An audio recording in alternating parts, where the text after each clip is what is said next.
الجو ده مش محتاج غير اننا نشرب عصاير وناكل ايس كريم. واحنا عملنا قبل كده مع بعض احلى والذ عصير تين شوكي، وبجد انا اتمنى ان انتوا تكونوا جربتوه، لان انتوا بجد مش هتلاقوا في حلاوه طعمه. هنعمل بقى النهارده مع بعض ايس كريم التين الشوكي، هنعمله بطريقه سهله وبسيطه، وهيطلع بالجمال اللي انتوا شايفينه في ايدي ده. بجد يا جماعه طعمه في حته تانية خالص، حلو جدا، ساقع كده ولذيذ وكريمي وناعم، ومش قادره اقول لكم بقى طعمه كان حلو قد ايه. يلا بينا بقى نسمي الله ونصلي على الرسول عليه الصلاه والسلام. تعالوا نشوف عملنا احلى ايس كريم تين شوكي ازاي. في الاول كده هجيب الكبه وهنزل بحبات التين في الكبه. طبعا التين ده كان في الفريزر عندي ومطلعه قبل ما اشتغل فيه بحوالي نص ساعه، علشان يفك شويه من التلج وما ياثرش بقى على الكبه بتاعتي. نزلت كده بكميه التين كلها، وهنزل كمان بمعلقتين كبار مليانين كده من السكر البودر. هننزل كمان بنص كوبايه من الكريمه الخام. هضيف عليهم بقى كوبايتين من اللبن الساقع. هنضرب بقى كل المكونات كلها بالشكل اللي احنا شايفينه مع بعض ده. هنا بقى لقيت القوام بتاعهم سايل شويه، رجعت زودت معلقتين من الكريمه، رجعت ضربت المكونات كلها مع بعض تاني بالشكل ده. وده بقى القوام بتاع الايس كريم. بصوا يا جماعه القوام بتاع الايس كريم حلو ازاي، بجد جميل. شايفين كمان الكميه، ما شاء الله الكميه حلوه جدا.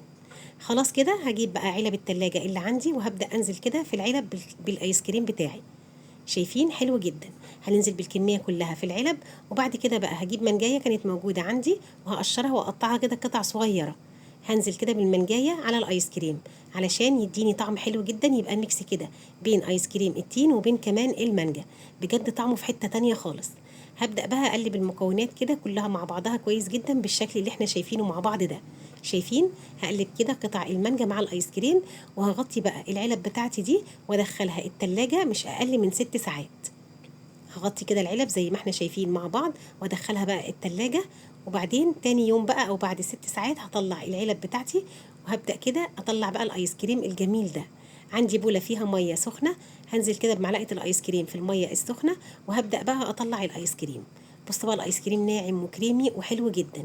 شايفين؟ هجيب بقى البولات او البسكوت اللي احنا شايفينه مع بعض ده، وهبدأ كده احط الايس كريم في البسكوت. بجد يا جماعة خطير. بصوا شكله عامل ازاي، حلو جدا. وقطع المانجا كمان في منتهى الجمال، مدياله شكل حلو قوي وكمان طعم جميل. هنعمل واحدة كمان. بصوا هنطلع كده الايس كريم بمنتهى السهولة، طلع معانا كريمي وحلو جدا.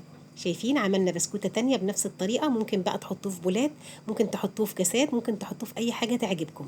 شايفين؟ بصوا الايس كريم بتاعنا حلو ازاي.